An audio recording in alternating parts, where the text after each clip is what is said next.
Okay, I'm just gonna talk over the noise. That's what I've decided to do because I did not like my AirPods being in. I thought that was kind of weird. So, where I left off was the anatomical signification. So, examples of this is like when those parts of your body, the breast, the stomach, the chest, the reproductive system, the digestive system, your stomach, when these are being hindered by certain emotions, lifestyles, habits, things like that, you'll start to see irregular cycles attributed to it, and a regularly functioning digestive system, a regularly functioning reproductive system, menstrual cycle, which is also attributed to the moon. It's often called like a moon cycle by many people because that's how women in ancient times and still are tracking their periods. You don't need no app for that. Like, just tune into your body and follow suit. And also you'll get deeper significations of how your um like how your body and yourself, and especially for people with periods, seeing how that kind of ties into whatever cycle the moon is in, whether it be a waxing cycle or a moon or a waning moon, a full moon or a new moon. um, those will also highlight certain characteristics of the time that you're going in. If you've ever had cycles change and switch up on you, what was that time like? What were you going through emotionally? Things like that, that could have um, changed things up. Our body's very responsive to our lifestyle habits and our emotions, um, and different diets as well. Um, I'm somebody with, I guess, fairly prominent Cancerian moon placements. Like, my moon is in the house that Cancer typically resides in the fourth house, and my Jupiter is in Cancer as well. And well, even Virgos are known to have kind of upset tummies, kind of thing. Um, but the tummy's not upset if you just treat it right. So, eating digestive foods like yogurt or sweet potato have been helpful for me. Electric foods like fruits and vegetables, kind of staying away from starchy, heavy carbs, like um, pasta is not as easy for me to digest as opposed to rice or more like whole grain type things as well. But also see how that all fits into you. But those are just some examples of, like, real life examples of how that might show up. Um, and yeah, there's a huge correlation, especially with Cancer being a water sign, an emotive sign, making sure that those emotions are being tended to properly. I'm not saying like being your emotions all the time. I think that that's something that Cancer signs are fairly good at working through, especially with that aspect of cardinality, that aspect of, oh, that's nice, um, of motherhood as well. Like, you're kind of going to put aside your emotions to get certain things done. Um, but still keeping that a part of the like overall function of yourself, and that those things aren't being neglected, so that your body is processing things in a way that is balanced and just respectful to the life that you're trying to nurture in general. um hmm. I think when I talk about emotions and regulation and a regulated nervous system, Cancer being the preceding sign of Gemini that actually rules over the nervous system anatomically, um, parasympathetic and central, it Cancer kind of brings this like not corrective quality, because Gemini is known for being kind of erratic, but Cancer does bring in that like kind of cooling, more put together, handled sense of what a regulated nervous system would look like, and not just, air flowing through the wind, not being able to be contained in any sort of way. There's always something. I have Leo in my third house, so anytime I get to talking or anytime I like in my neighborhood, there's noise going on. But we move on nonetheless. Again, I'm very stubborn like a Leo would be. I don't give a shit. Um so hmm yeah, again, practicing the way to to regulate all of this is practicing the diaphragmic breathing, um, is going to really help regulate your nervous system. That's what, Cancer as a corrective quality can do for Gemini energy. Eating those electrical foods that have been taken in by the very cardinal sun that we're experiencing in this northern hemisphere. So, what I mean by electrical foods are foods that have gotten their energy straight from the sun. So, organic foods, making sure that they're actually organic. Um, any, if you have a garden, or if you have, um, which is fairly easy to start, even though if you don't have a backyard, it's still very possible to just grow things in pots. And there are, seeds that can be found for not much money online, or even through people in your neighborhood as well. So, um, electrical foods, they get their electricity from the sun. The sun is very potent energy. Solar is something that can be attributed to this. Like, it's very, very, very potent energy.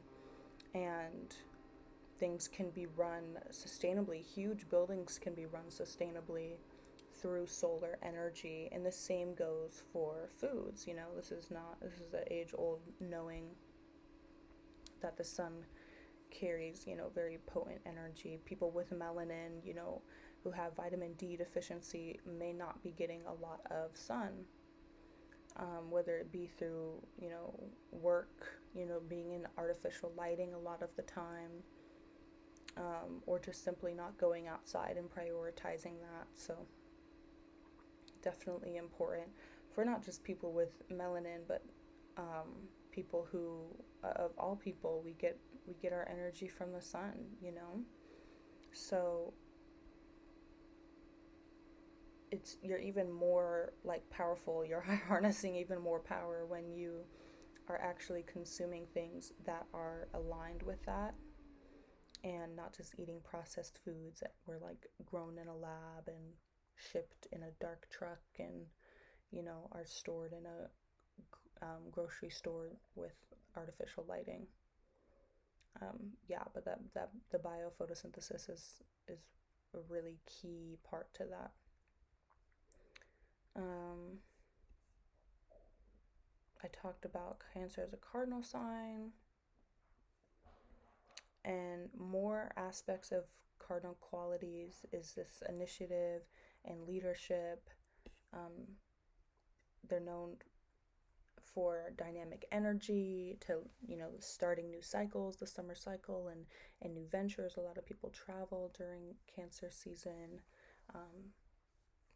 Summertime, it's their time to off from school, or saving up time off from work. And also this sort of pioneering spirit as well. So, um, pioneering spirit when it comes to work, when it comes to their emotions, wanting to pioneer and lead their emotions in a way that's going to benefit them and the people around them as well. Um, and like knack for responding to change. Again, there's like a kind of jarring change when you're in springtime and it's all chill, and then all of a sudden it's really, really hot, and you're like, oh my God. And you have no choice but to, surrender to it and surrender to the heat and respond to that and adapt accordingly because, it's just, it is what it is, it's the cycle of things. So making sure that you're, again, like, just balance with the changes. That's why cancers are so good at that. Like the moon is changing signs every, the moon will go through each sign in a month, all 12 signs in a month. That requires a lot of change. So I think cancers or cancer placements or wherever cancer is in your chart, it's asking for that, to keep that in mind, that you're probably going to have to, just continue adapting and get used to the ebb and flow of